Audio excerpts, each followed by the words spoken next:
Touch में नहीं है हमारे। काफ़ी दिन से मेरी बात नहीं हुई उनसे। मुझे उम्मीद है कि वो भी कहीं ना कहीं ईवीएम की लड़ाई लड़ ही रहे होंगे। हाँ, लेकिन हमने किसी पॉलिटिकल पार्टी से टिकट नहीं ली, टिकट नहीं मांगी। हम ईवीएम की लड़ाई को अपनी किसी भी चीज़ से ऊपर समझते हैं, इसीलिए हमने भी चुनाव में गए, लेकिन ईवीएम हटाने के लिए। तो क्या फूट पड़ गई क्या आप लोगों में? नहीं, फूट तो कोई नहीं है। अभी डॉक्टर रितु ने कहा है कि हम सभी साथियों से बोल रहे हैं कि ईवीएम की लड़ाई किसी एक पार्टी से, किसी एक कैंडिडेट से, किसी एक इंसान से, किसी एक संगठन से बड़ी है। ये संविधान बचाने की लड़ाई है। सभी साथियों को चाहिए कि इस लड़ाई को जारी करें। हम लोग मैदान में जिस वजह से थोड़े दिन का जो शांति थी वो इसीलिए थी कि हम ये सबूत इकट्ठे कर लें सारे। वो एक टैक्टिकल हमारा बैक स्टेप था। अब हम वापस आ गए लड़ने के लिए। ईवीएम से चुनाव नहीं होने देंगे, होंगे तो रद्द कराएंगे। अगर पॉलिटिकल पार्टीज और हमारे पुराने सारे साथी हमारे साथ आ जाएं, हम कल फिर इलेक्शन कमीशन पे आंदोलन करेंगे। बहुत जल्दी यहाँ मोदी जी का घेराव होगा, इलेक्शन कमीशन का घेराव होगा। पूरे देश में मैं अपील कर रहा हूँ, हर जगह हर रिटर्निंग ऑफिसर के बाहर प्रोटेस्ट शुरू होना चाहिए। ईवीएम हटाओ, देश बचाओ। हमने अब एग्जाम्पल भी सेट कर दिया ना, किसको क्या कैसे करना है। अब तो मैंने सब बता दिया ना, जैसे जैसे मैं कर रहा हूँ।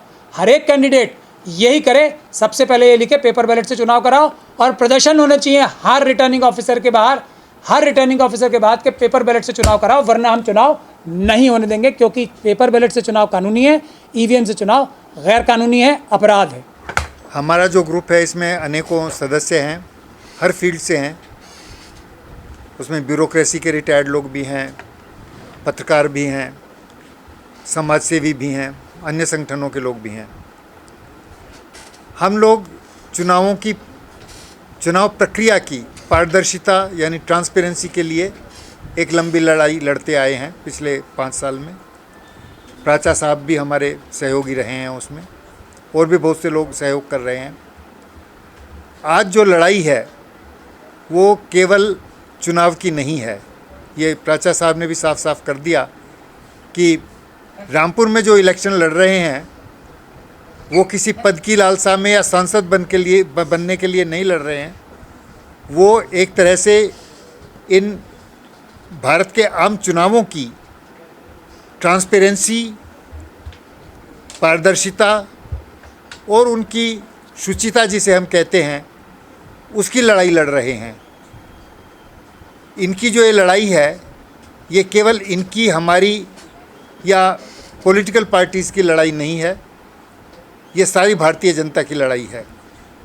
आप लोगों की अभिव्यक्ति की स्वतंत्रता की लड़ाई है।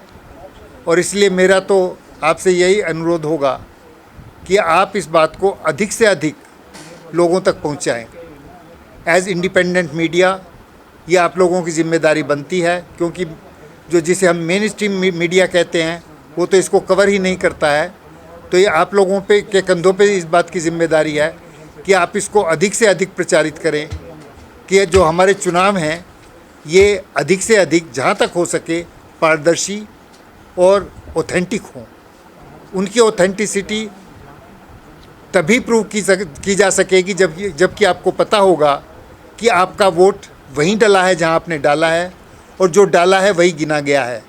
और वो केवल बैलेट पेपर के द्वारा ही संभव है। आज तक कोई ऐसी टेक्नोलॉजी नहीं आई है जिसे कि हम हैक ना कर सकें, या जिसके अंदर कोई हम छेड़छाड़ ना कर सकें उसके सॉफ्टवेयर के साथ। अभी जैसा कि बताया प्राचा साहब ने, जब आप उसमें सिंबल भी डालेंगे, जब आप उसमें कोई सॉफ्टवेयर भी डालेंगे तो उसके अंदर मेलवेयर भी जा सकता है। आप सिर्फ सिंबल डाल रहे हैं पर उसमें मेलवेयर भी साथ में जा सकता है। जैसे कि आप अपना माइक्रोसॉफ्ट का कोई सॉफ्टवेयर डालते हैं, माइक्रोसॉफ्ट वर्ड भी डालते हैं, तो उसके साथ भी मेलवेयर जा सकता है आपके जम ड्राइव से। तो उसी तरह से हम ये मानने को कतई तैयार नहीं है कि ये so called stand alone unit है।